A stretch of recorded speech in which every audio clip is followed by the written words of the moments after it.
is really interesting and has like shed a lot of light on experiences that I've had, both as a teacher and also just as a human person who has experienced trauma. So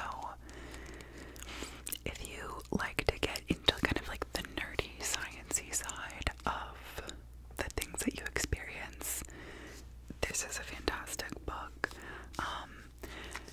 My only gripe with it is that they often, this is like my only like big issue at this point, is that they will sometimes use language that is pretty like judgmental, if you will. Like they'll talk about people being, you know, like terrible communicators, or like, you know, kind of using language that like feels a little bit judgmental, you know, and like if I were the person whose story that was, I might feel potentially a little judged.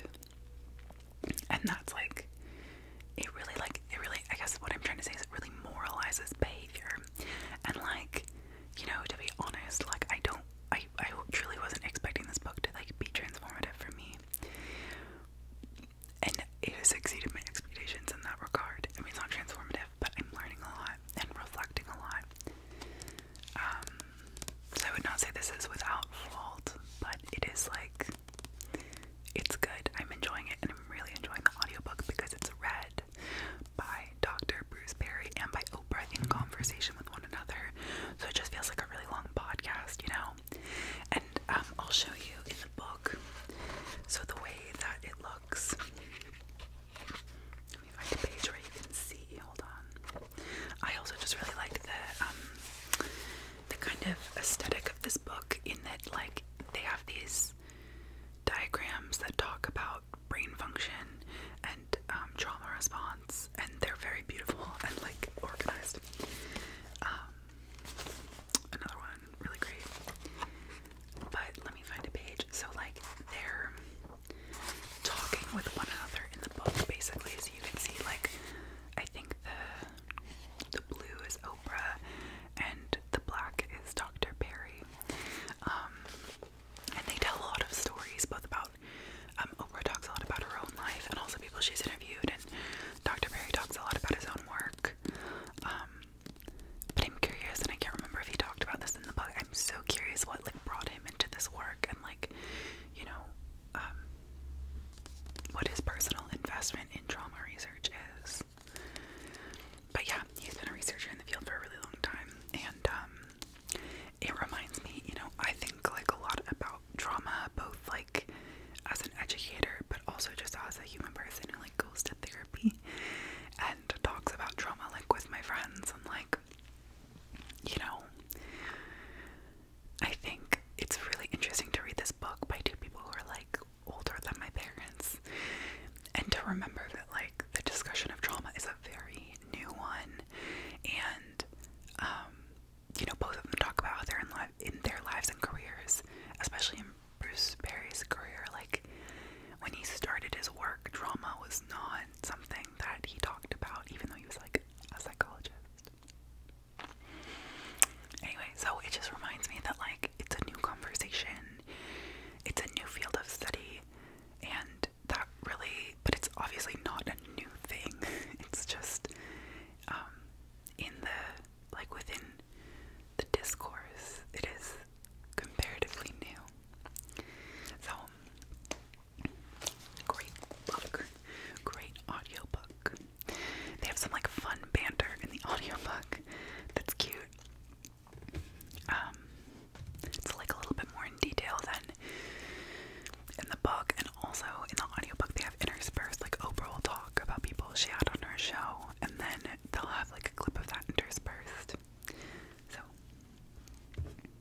the next book is truly, I think, potentially my pinnacle favorite. Like, weird to have my actual most favorite thing be second in the video, but it is what it is. So this book is called Good for a Girl, A Woman Running in a Man's World by Lauren Fleshman.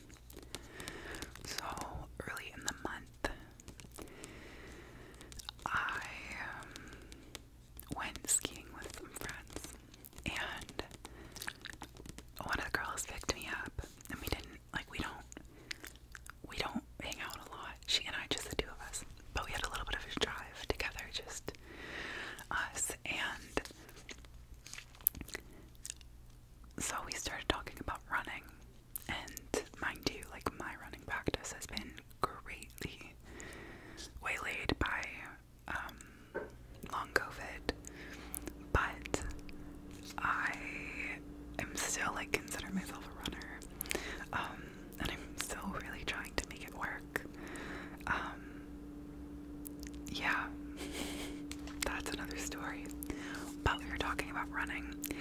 and we immediately got on the conversation topic, one of my favorite conversation topics, about running and exercise and the menstrual cycle. And so, to give you a quick rundown, and I swear to God, like, if you are a person who doesn't have a uterus, and I said menstrual cycle, and you want to leave right now, like, challenge yourself, like, maybe don't, because, like, everybody should know about it, and it's, like, not a taboo thing. But, like, here's what I'm gonna tell you. This is my fun fact, and then if you don't think it's interesting, you can fucking leave. That's fine. Here's my fun fact, is that, so, exercise and training and physical activity, across women's menstrual cycles, across people's menstrual cycles, is highly dependent on the levels of hormones in their bodies, and is highly variable. And for men, people who don't have periods, that is not true. They maintain that same level of hormones literally all the time, except for their circadian rhythm, from the time that they go through puberty onwards.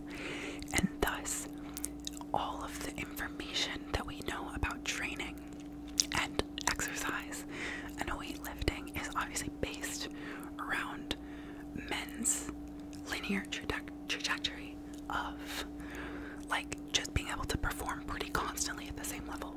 But for women, it's not the case. And so, a woman's cycle really impacts her ability to perform athletically.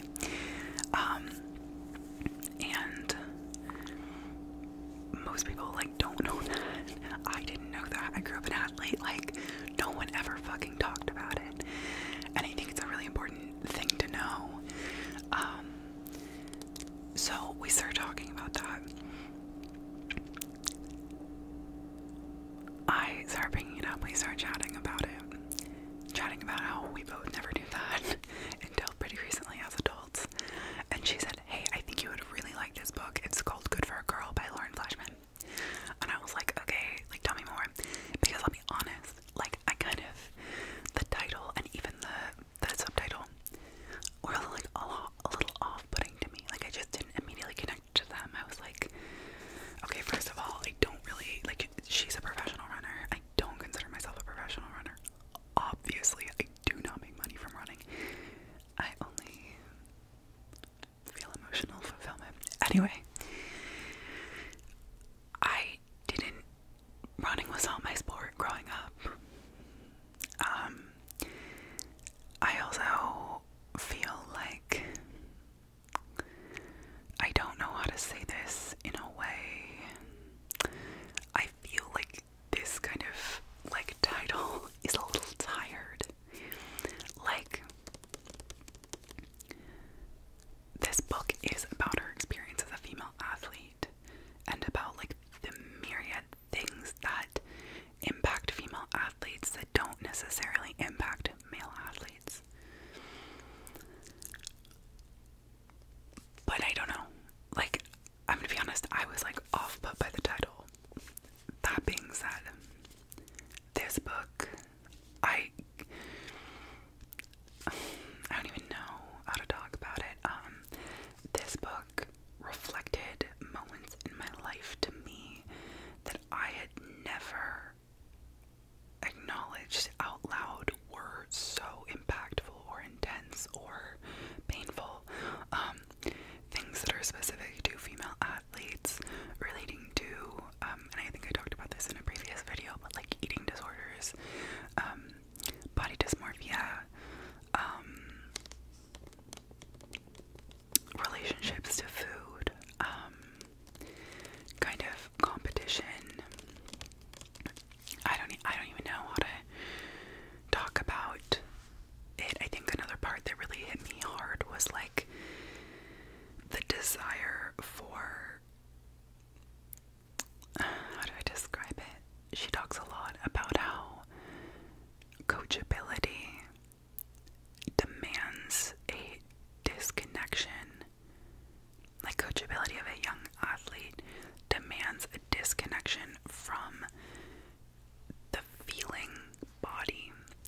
she was just so intense.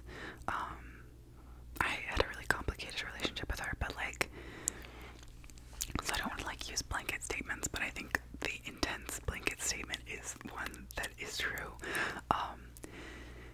We would run suicides, which are, if you think about a basketball court, you run from the baseline underneath the basket to the free throw line, then you run back to the baseline, then you run to the half court line, and then you run back to the baseline to the basket, and then you run to the other free throw line, and then you run back to under the basket, and then you run baseline to baseline, so you run the whole length of the court and run back, and that's one. And we would have to run, we'd have to sprint those every practice, and if we were like not listening or like talking while she was talking or like not doing things right, she would start like a tally, and then we'd have to do them at the end of practice. And I remember there was one practice where like someone was late, so that meant we had to run a certain number, and then like we were just kind of fucking around at one point, and like, I don't know, you know, you're teenagers, but we had so many from one practice that we had to run them another. Someone had like forgot the ball bag, so we had to run like more, and so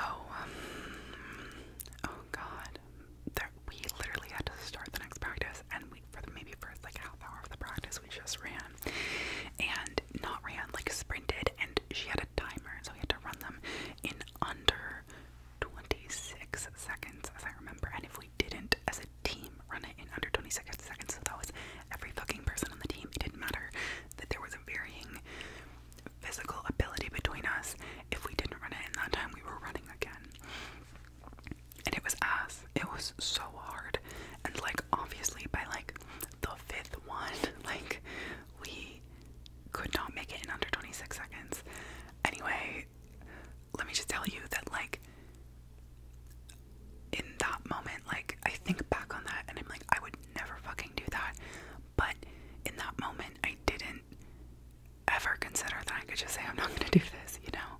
And like, you know, to be like a coachable athlete, like, that was kind of the deal.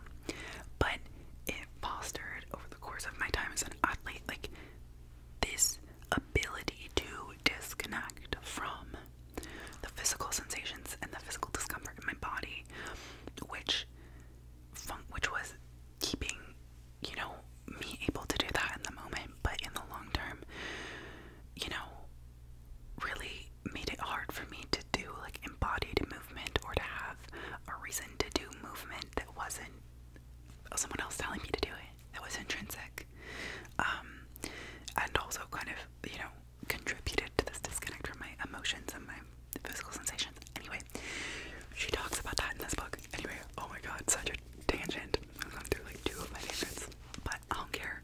I love this book. And yeah, and then in the really like intense connection, she then connects that aspect of coachability, of not questioning, of enduring physical discomfort, of disconnecting from your body's cues of pain and hunger and discomfort, and then connects that to Larry Nassar and the USA gymnastics cases, and that fucked me up. I was bawling because I was like, yeah, I never questioned the adults that were you know, coaching me as a child, and like, thank God that, you know, they did not have ulterior motives. In any case, that really like fucked me up. So that being said, though, this book is incredible. It's a memoir, but she talks a lot about like the things that female athletes experience. If you've ever done a sport, I feel like everyone should read this because I don't know. I think it's important that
running through the moleskin. Goddamn, like, we're there. In any case, my old journal was like 7 years of a journal, and this is like a year and a half. Anyway, but also I just feel like it's really helped me like process my emotions, and I've never found journaling to be that. Like, I always felt before like I was just recording the shit that was happening, and when shit would get bad enough, like I'd be like, okay, I'm gonna write about it. Or like when I would have a crush on someone, I'd be like, okay, I'm gonna write about it. And now I just write about my day and write about like where I am emotionally, and some days it's really fucking short because I just like want to get it done. But yeah, if you have ever wanted to journal, I would highly recommend it. At this point, it's like such a positive feedback loop for me because I just enjoy it. I love to write, and it feels good to have a daily habit. I mean, and I'm a real big fan of the moleskin journals. This is a moleskin. I've had one of these for journaling before, and they're fantastic. Anything else I can advise you on journaling?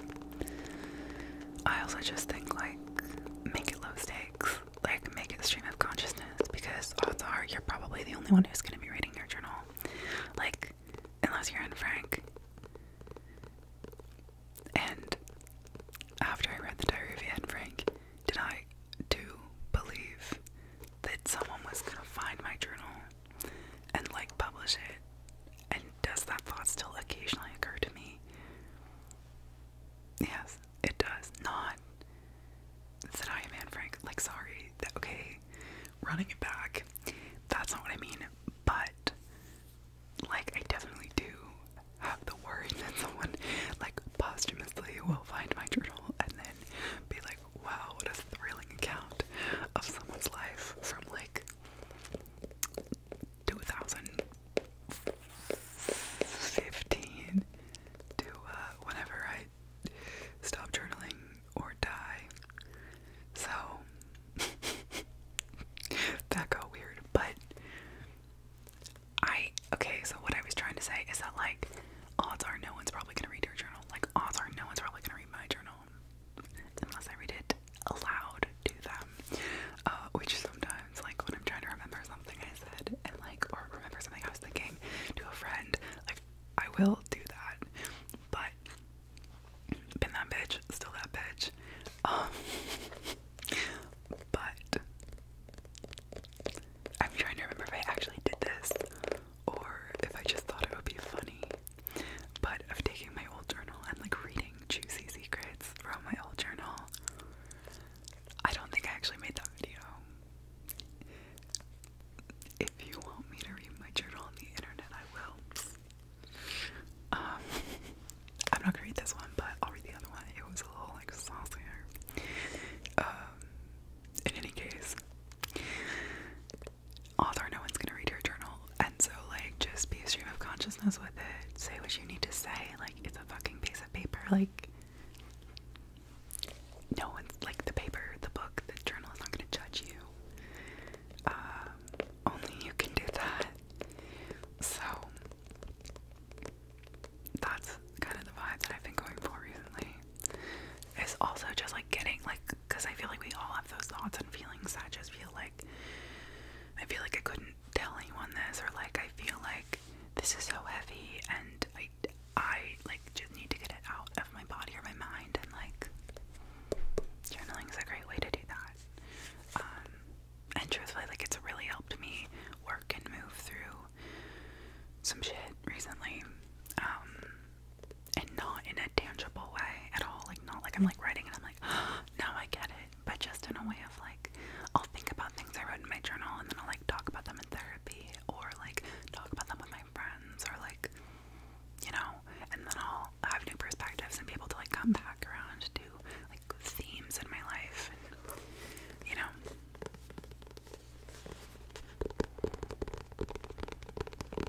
it can be really, really transformative.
so sorry. Oy vey. Okay. Here we go again. So yeah, now you can see it a little bit better. It looks like this.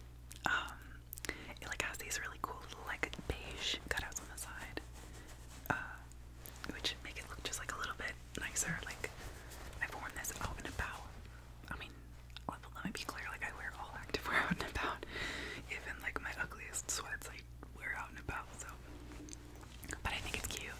And the material is unreal. And it's like the perfect cropped length. Like I would say it hits like kind of bottom of my rib cage. So like perfect for like high-waisted anything. So if you're a person who likes to be cozy and also comfy and also like look cute, I don't know, it just like squeezes you, like it feels so good. Anyway, I'm a real sensory girly with my clothes, especially like the things I put on. If you don't know, I'm a Taurus, yes. But yeah, I really, they need to be a certain way. Okay, I've also been really vibing with the Tanologist face and body drops. Yeah, I forgot these existed and I started using them. Oh, cool. I started using them again and was reminded of how good they are. This is dark, and that being said, you do need to use a lot of them. Like, I saw a review of the Isle of Paradise tanning drops, and someone was like, I've been using the Tanologist, and like, thought,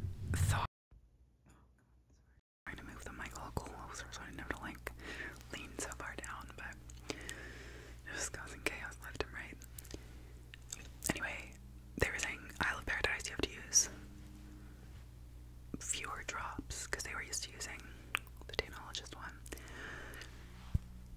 And now that I think about it, actually, the Tanologist is like not, well, this is like $13, I think. And the Tanologist is probably like 26 or 20, maybe 30. So it might be worth it if it was more concentrated than this. Food for thought. I'm, getting close to the end of this bottle. Any case, yeah, I usually do like 6 drops in my body.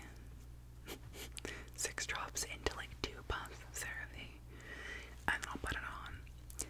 And the last time I did it, oh, let me tell you, I exfoliated and then I shaved, and then I put that on.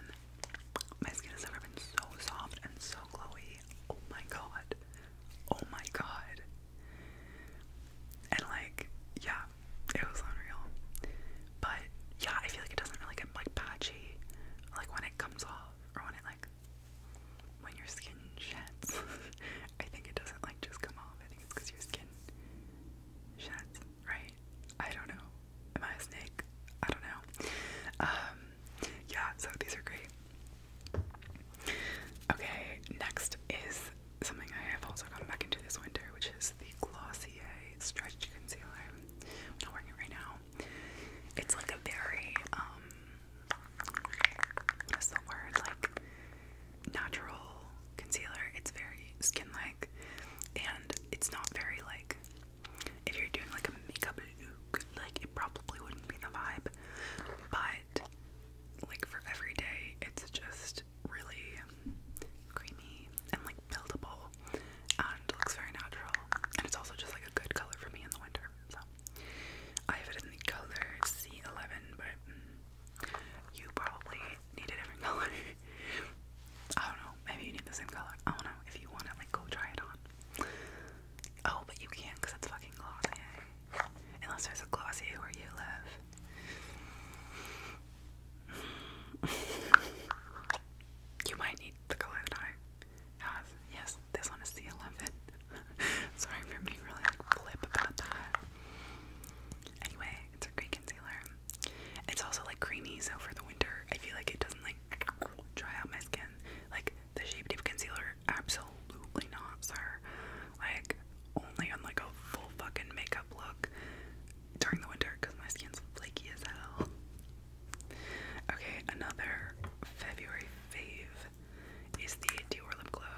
sure this has been another favorites video of mine because it is fantastic.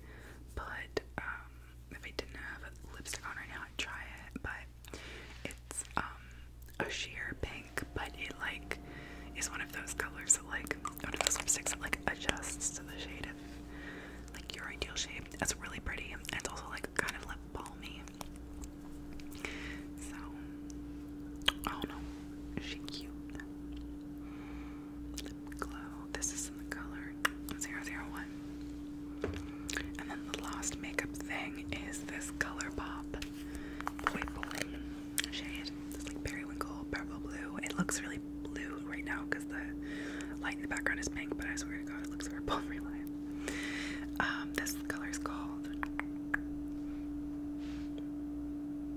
I've never read a word in my life. I swear. Dream Mulch. Oh no. Dream Much. Okay, Dream Mulch. A great color. It's this blue, purple. It looks more purple on me. But it's like, maybe it's blue with purple reflex. That actually might be what it is. It's really pretty. I think I've swatched it before, but I'll do it again. It's not very pigmented, which is a little bit of a drag, but it's just like, it looks pretty on me. But I feel like if you had much darker skin than I, it might not be the vibe, quite honestly, unless you used like a like solid primer or like concealer underneath it. But that is what she looks like. It's a little hard to see, but as you can tell, it's a little sheer, but the sparkle is so pretty. I feel like I'm about to like and like have a little talking dude. Like if I made two little dots right there. I'm not good at ventriloquism though, okay? So I can't do that for you. Okay, my next favorite is a recent purchase. So we'll see if it continues to be a favorite, but I'm excited about it for now. I got myself a pair of the Beats Studio 3 wireless headphones. I've been on my wireless headphone journey. Let me talk about hyperfixations for a moment. Finding a good pair of headphones that isn't like exorbitantly fucking expensive and is Bluetooth and doesn't look ugly has been a fucking journey. And it's mostly led me to the thought that like maybe I should ask for the really nice Sony ones just for my birthday. But in the meantime, I'm trying out other ones. So yeah, these are the Beats Studio 3 wireless. They were on sale for like $200, which I feel like is on the low end for wireless, like over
And I feel like the beats they do sound really good for like pop, and like they've sounded really good for EDM.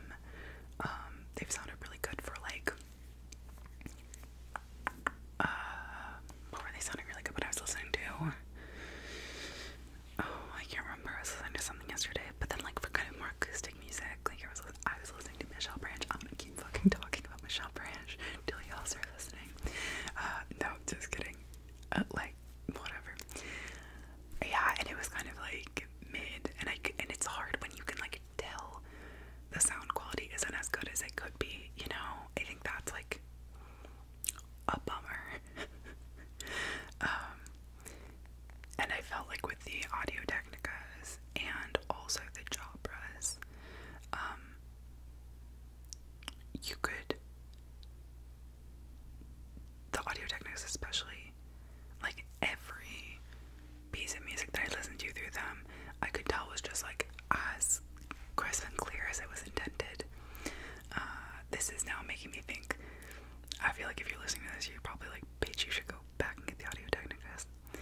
But I'm gonna give the beats a try because also the Audio Technicas would fall off my head, and the beats have a little bit different of a structure, so I feel like though, me pretending. Oh, actually, I have them right here on the counter. They come in a satisfying little case. Yeah, so the Jabras, the Audio Technicas, and the Beats Studio 3 are all around the same price point.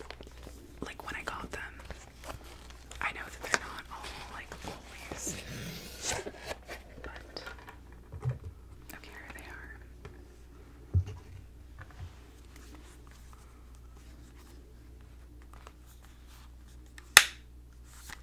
I don't like that sound at all, sorry. It's loud.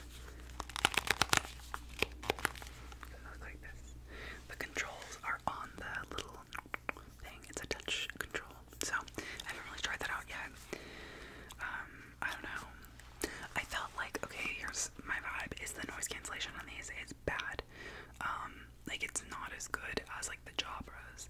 I don't think the Audio Technica actually had noise cancelling on it, but like the cups of the ear were just so fitted that like it was kind of doing that without, like, obviously if there was a screaming child next to me I could hear him, but like it also wasn't trying to do noise cancelling, which is why I think the sound quality is so good. These ones, like the noise cancelling is like, in my opinion, not good. It doesn't feel like it's very good. Like when I turn on the noise cancelling, I can still hear stuff. Where like the Jabras, like when I turned on the noise cancelling, it was silent. And I had them when I was skiing, and I ended up going into the lodge to just rest, and like read. And I put on the headphones, and I felt like it was a full ski lodge of people like eating fucking lunch, and I could not hear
like, who knows? Who knows what I'll bring on my walks? You never know exactly what this girl will bring on a walk, but it's a lot of stuff. And my dream is to make like the optimal like walking bag, but it's like smaller than a backpack, you know? Like I don't want a backpack, that's too much. And if I'm gonna bring a backpack, like then it's a fucking outing, and then it gets overwhelming.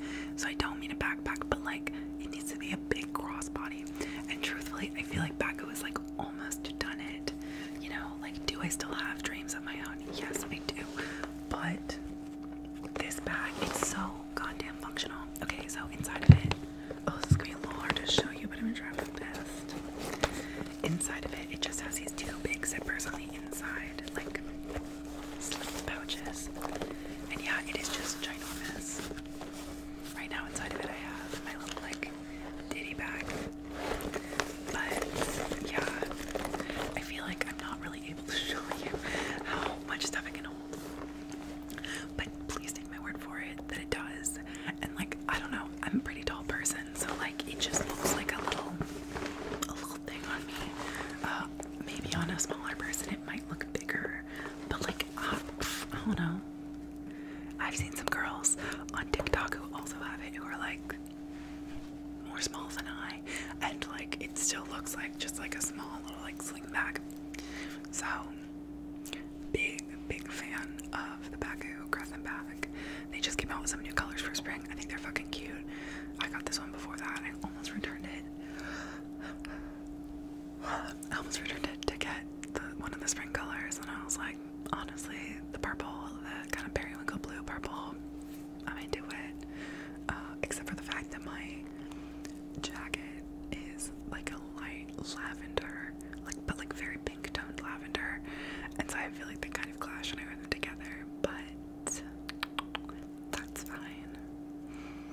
I don't know, I live in the Pacific Northwest, like fashion is not a thing here. Like, oh no, sometimes I'll wear like a nice pair of jeans and people are like, oh, did you dress up? I'm like, y'all, my friend moved here from Texas after we graduated college. She like was out here in her like Liberty of London, is that what it's called? And like her you know, like J. Crew, like bright colors, and like I don't even know. Like she has amazing style, but it's like so different than what people wear in the Pacific Northwest. It's real grungy out here, and she was like, I swear to God, I can't wear an earth tone neutral. And I was like, bestie, I don't know what to tell you. Like, that's all we're wearing. So, but anyway, that's all I got for you. I realized I guess there was only like one ideological favorite, but you know what? That's okay. There were probably others, but I forgot them. That's okay. It's just the vibe this year, okay?